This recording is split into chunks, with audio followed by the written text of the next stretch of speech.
एक ऐसा पुल जो 7000 साल पुराना है और आज भी नासा के सैटेलाइट इमेजेस में क्लियरली दिखाई देता है।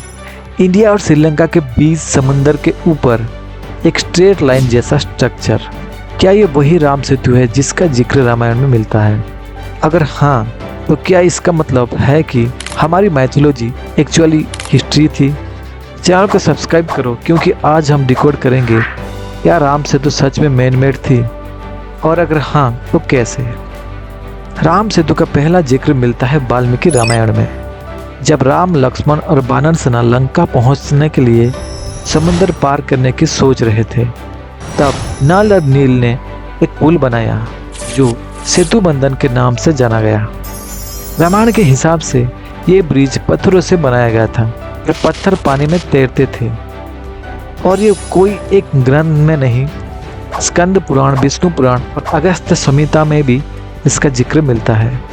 बट सबसे बड़ा सवाल, क्या ये सिर्फ सिंबलिक स्टोरी थी या रियल स्ट्रक्चर?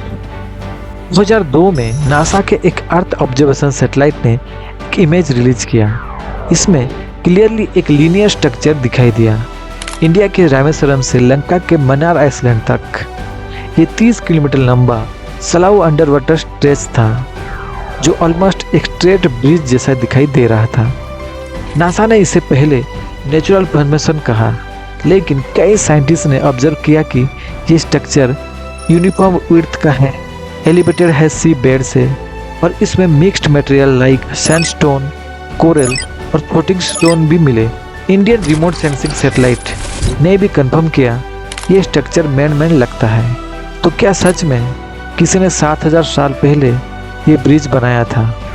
जियोलॉजिस्ट कहते हैं ये ब्रिज 7000 साल पुराना हो सकता है, based on carbon dating of near by materials. Problem ये है, रिकॉर्डेड ह्यूमन हिस्ट्री शुरू होती है अराउंड 3000 BC, यानी सिर्फ 5000 साल पहले। तो फिर ये पुल किसने बनाया?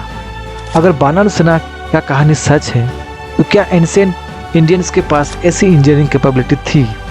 एक और ट्विस्ट, पानी में तैरने वाला पत्थर भी वहाँ मिले।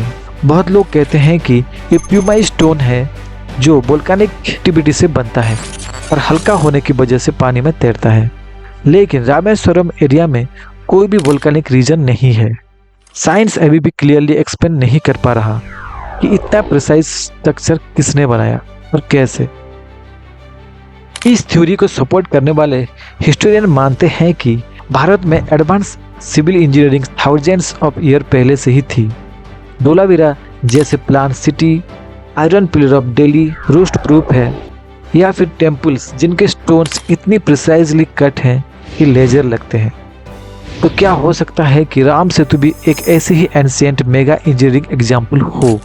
कुछ रिसर्चर्स ये भी मानते हैं कि राम सेतु बनाने के लिए टाइडल्स पैटर्न और कोरल रीफ्स का यूज किया गया था, यानी नेचर के साथ मिलकर काम किया गया था बिना किसी मॉडर्न टेक्नोलॉजी के। राम सेतु पे सिर्फ साइंस या मैथोलॉजी नहीं, पॉलिटिक्स भी डीपली इन्वॉल्व्ड है। 2007 में इंडियन गवर्नमेंट ने सेतु समुद्रम प्रोजेक्ट लॉन्च किया, जिसमें राम सेतु को तोड़ के शिपिंग कैनल बनाया जाता। बट मैसिव प्रोटेस्ट हुआ। रिलीजियस ग्रुप ने भी बोला कि ये धार्मिक आस्था का सिंबल है। एनवायरमेंटलिस्ट ने बोला कोरल रीफ्स और मैरीन बायोडाइवर्सिटी डिस्ट्रॉय हो जाएगी। सुप्रीम कोर्ट तक केस गया और अभी भी Ram Setu officially protected monuments नहीं है। पर 2021 में गवर्नमेंट ने अनाउंस किया कि सेतु पे स्पेसिफिक रिसर्च होगा और इसकी आर्कियोलॉजिकल रियलिटी वेरीफाई की जाएगी। तो क्या राम सेतु सच में एक मैन मेड पुल है? साइंस अभी भी पूरी तरह कंफर्म नहीं कर पा रहा, लेकिन माइथोलॉजी, सैटेलाइट डेटा और जियोलॉजिकल एविडेंस सब मिला के एक ही बात बोल रहे हैं, ये कहानी हो सकती है, लेकिन ये कहानी सिर्फ कल्पना नहीं लगती।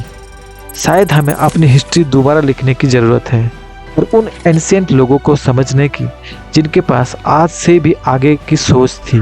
तो दोस्तों, वीडियो आपको कैसी लगी कमेंट में ज़रूर बताएं, और अगर आपको ऐसे ही वैदिक प्लस साइंस बेस्ड कंटेंट पसंद है, सब्सक्राइब कर लो अभी फैक्ट्स एसक्यू, क्योंकि ये सिर्फ शुरुआत है। धन्यवाद।